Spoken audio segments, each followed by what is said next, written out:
제가 우선 연세대학에서 교수 생활을 한 30년 넘게 했고요. 2년 전에 정년을 했습니다. 정년 1년 전에는 연세대 강의실에서 제가 위안부와 관련된 강의를 한 내용 때문에 뭐 말이 많아가지고 아직도 재판에 지금 검찰이 기소를 해서 재판 중입니다. 근데 저로서는 제가 평소에 공부해서 알고 있는 내용을 얘기를 해본데 이게 이제 국민 정서랑은 좀 많이 안 맞는 부분이 있고 또 그거를 핑계로 윤미향 같은 사람들이 이제 저를 다른 말 못하게 입막음하려고 지금 뭔가 작업을 해서 재판이 진행 중인데 재판이 어떻게 될지는 모르겠습니다. 판사의 판단일 테니까. 판단이 어떻게 나오건 저로서는 하고 싶은 말, 해야 하는 말, 또 그 말이 허위 사실이 아니고 진실이라는 것을 그냥 여러분한테 오늘 이 자리에서 그 얘기까지 들어가는 건 너무 복잡하고 그래서 말씀을 자세히 안 드리겠습니다만 제가 한 말은 역사적 사실에도 맞고 또 누구나 할 수 있는 말이다라는 얘기만 드리는 정도로 그 말씀을 드리고 또 다른 경력 하나는 제가 사실 정치권에 발을 제대로 담그지는 않았습니다. 어떻게 보면은 발을 담글 기회는 좀 여러 번 있었는데 홍준표 대표가 지금은 대구시장이죠. 그 양반이 자유한국당 대표를 할 때 저를 혁신위원장을 시켰습니다. 그래서 한 6개월 당을 좀 바꾸려고 노력을 했는데 별로 신통치 않았습니다. 결과가. 그래서 그것도 저로서는 좀 좋은 기회였는데 여러 가지 사정이 맞지가 않아서 정치권을 좀 바꾸는 노력을 했음에도 불구하고 결국 실패로 돌아가서 아쉽다 하는 그런 경력이 있고요. 그거 말고는 제가 교수로서 한국 현대사에 관한 여러 가지 논문을 썼고 또 그게 좀 평가가 돼서 조선일보를 비롯한 여러 신문에 제가 칼럼을 굉장히 많이 썼었습니다. 그래서 혹시 기억하시는 분들은 기억하실 텐데요. 그런저런 이유로 이제 우리나라 현실에서 김대중이나 노무현, 문재인 이런 사람들의 집권기에 보여줬던 여러 가지 문제를 제가 지적을 많이 했고 그것을 어떻게 하면 바꿀 수 있나 하는 것을 이제 여러 생각을 하다가 근본으로 돌아가는 게 가장 중요한 일이다라는 생각을 해서 제가 연세대에서 이승만 연구원 원장을 하면서 이승만 대통령에 대해서 좀 깊이 공부할 기회를 가졌는데요. 대한민국은 지금 돌이켜보면 이승만, 박정희 두 사람이 정말 온갖 노력으로 일으켜 세웠고 또 그것을 뒷받침하는 국민들이 있었고 그래서 지금의 성공을 가져오지 않았나 하는 생각을 합니다.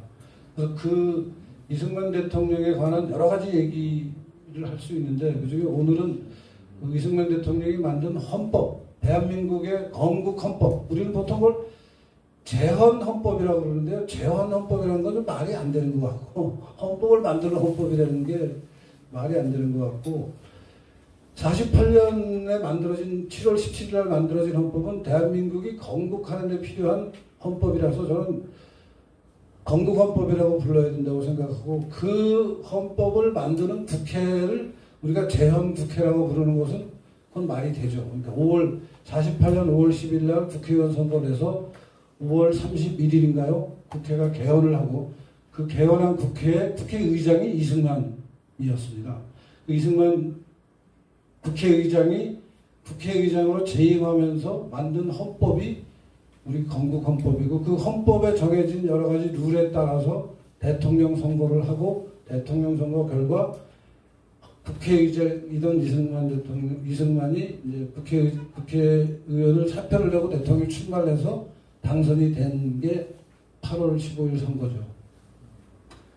그래서 그런 과정에서 우리나라 헌법이라는 게 어떤 의미를 갖고 또 이승만 대통령은 그 헌법을 만드는 과정에 어떤 역할을 했는지를 좀 자세히 알아야겠다라는 생각을 해서 제가 좀 분석을 해서 오늘 정리한 글을 이미 유인물로 드렸는데요. 많은 분들이 우리나라 헌법은 유진호라는 일종의 법 전문가, 최고 전문가죠.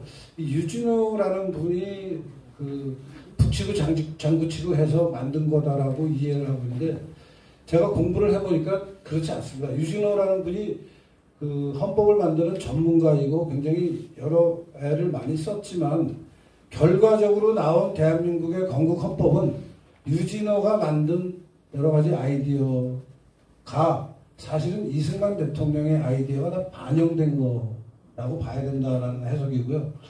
그거를 좀 뒷받침하는 자료들을 제가 정리해서 오늘 보여드리도록 하겠습니다. 네, 이게 지금 이제 재헌의회가 우리나라 헌법을 만드는 과정인데요. 그러니까 이제 우리나라가 건국되는 과정이 48년 8월 15일이 제일 중요하지만 그 전 단계로는 5월 10일 날 국회의원을 뽑는 선거를 해서 그 국회에서 헌법을 만들고 7월 17일 날 공표됐죠, 헌법이. 그 헌법에 따라서 대통령 뽑는 선거를 하고 행정부를 구성을 했죠. 그 행정부가 만들어져서 그해 12월에 국제연합의 인준을 받고, 맞으면 세계의 인정을 받고, 그러니까 맞으면 48년 5월 달부터 7월, 8월, 12월까지 쭉 연결되는 일련의 과정을 통해서 대한민국이 건국이 된 거죠. 그 과정에서 가장 중요한 게 이제 이 재헌국회의원 선거인데, 아시겠지만 재헌국회의원은 북한의 백성을 할당을 해놨었습니다. 근데 북한은 선거를 못하니까, 북한은 공산당이 이제 점거하고 있으니까, 선거를 못해서 200석을 이제 뽑는 선거를 했는데, 제주도에서 4.3 사건이라고 부르는 지금 4.3 사건에 대한 해석도 논란이 많은데요. 4.3 사건은 남로당이 대한민국의 건국을 방해하기 위해서 50선거를 못하게 할 목적으로 일으킨 사건이 4.3 사건입니다. 그 4.3 사건 때문에 실제 제주도에서 선거구가 3개 있었는데요. 2군데서 선거를 못합니다. 그래서 2석을 못 뽑아요. 그래서 198석이 됩니다. 그러니까 북한 빼고 200석의 국회를 만들어는 이제 그 미군정 당국에 의해서 대한민국의 이제 건국 절차에 선거법을 만들었는데 200석짜리 국회를 만들었는데 100석은 이제 북한이라 나중에 하고 그 200석을 뽑는 과정에 제주도에서 4.3 사태 때문에 선거를 못해요. 사람이 뭐 워낙 많이 희생되고 경찰은 물론 그 민간인들도 많이 희생되고 해서 선거 자체가 불가능하게 되는 게 2개 선거구가 나와서 198명을 뽑습니다. 그래서 이 198명으로 이제 국회가 출발을 했고 5월 31일 날 의장 이승만, 부의장 신익희, 김동원을 선출을 했고 바로 다음 날 보세요. 그러니까 국회의원 선거를 하고 국회가 구성이 된 게 딱 5월 말인데 바로 다음 날 헌법 및 정부조직법 기초위원, 헌법 기초위원을 선발할 전형위원, 이걸 전형위원이라고 그때 불렀는데 마치 무슨 출제위원 같이 10명을 도별로 한 명씩, 각 도에서 한 명씩, 국회의원 중에 저 분야에 전문성이 있는 사람을 도별로 한 명씩 뽑아서 10명을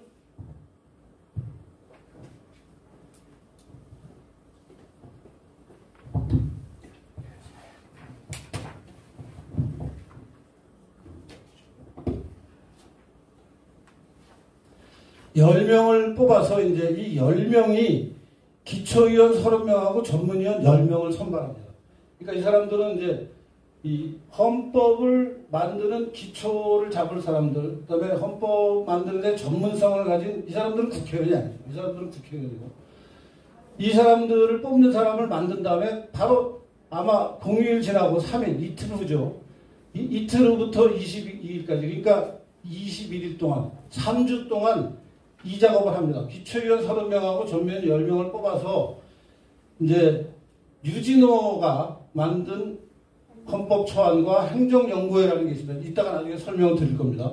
이 두 그룹이 만든 것을 합쳐라. 하나의 안으로 만들으라고 해서 만들어진 헌법 초안을 원안으로 하고 또 이거하고 조금 다른 미 군정청 사법부 법전편찬위원회 헌법기초분과위원회 일명 권성열이라는 사람이 책임을 맡은 안을 참고안으로 해서 이 2개의 안을 가지고 3주 동안 심의해서 16번 회의를 가지고 22일 날, 6월 22일 날 전문 10장 102조로 구성된 헌법 초안이 완성이 됩니다.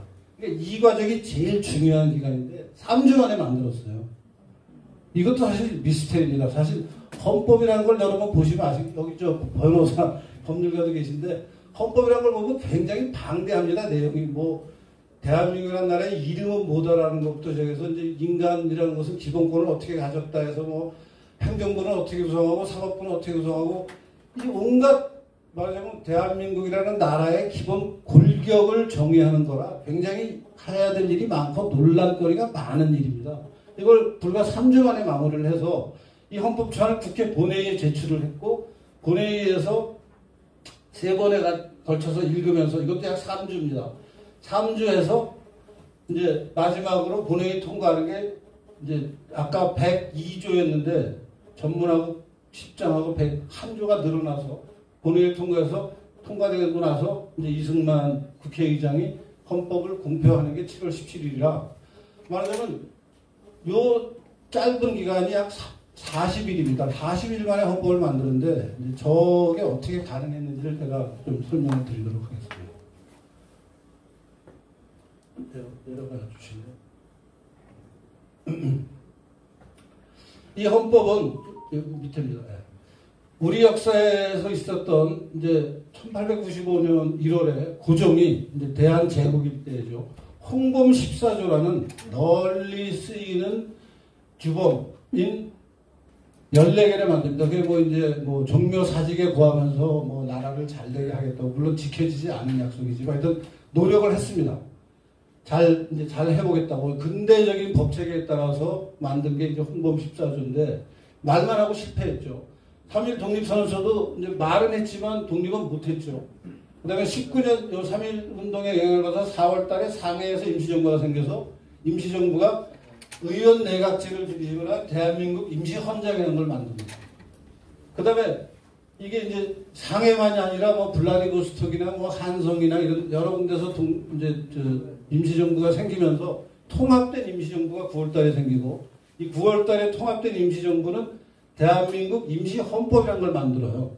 이 헌법은 대통령제를 그러니까 상해에서 국회의원 내각제를 중심으로 하다가 대통령제로 이제 바꾸고 요 만든 거에 따라서 이승만 대통령이 1919년 10월 달에 대통령으로 뽑혀서 나중에 이제 장임시정부의 임시대통령이 되죠. 그러고 나서는 상당한 시간이 흘러서 그러고 나서는 이제 46년 해방이 되고 나서 남조선 대한민국 대표 민주의원이라는 이 조직은 여러분 아마 잘 모르실 거예요. 현대사를 깊이 공부하지 않으면 들어보지 못하는 건데 줄여서 민주의원이라고 합니다. 이게 뭐냐면 46년 3월이면 이제 해방이 돼서 미 군정이 이미 시행되고 있을 텐데 미 군정의 자문기구예요. 미 군정이 이제 우리나라를 다스리면서 한국 사람들로 구성된 의회와 같은 것을 하나 만들어서 그 의회의 그 의견을 참고로 해서 군정을 실시하겠다고 해서 의회를 만드는 게 이 민주의원이고 이 민주의원의 의장으로 이승만이 뽑힙니다. 이승만이 이 임시정책 대강이라는 걸 만드는데 저기에 사실은 실제 나중에 헌법으로 나오는 내용들이 다 들어가 있습니다. 그러니까 이미 이때 이승만 대통령은 우리나라 헌법을 어떻게 만들 거라는 걸 머릿속에 다 정리하고 있었던 셈이고 요거보다 한 1년 반 후에 47년에는 미군정의 입법의원 남조선 임시약헌이라 해서 이제 미군정이 만든 우리나라 사람들로 구성된 의회에서 또 이런 걸 만들어서 이런 것들을 다 합쳐서 참고를 하고 또 횡적으로는 미국이나 영국, 오스트리아, 독일, 중국, 일본 뭐 이런 다른 나라들 법체계, 헌법체계를 공부를 해서 이것들을 다 뭉뚱그려서 이제 집약한 게 우리나라 건국헌법인데 이 건국헌법에 대한 평가가 물론 여러 가지가 있는데요. 가장 대표적인 건 제가 세 사람의 말만 정리를 해놨습니다. 한번 올라가 주십시오.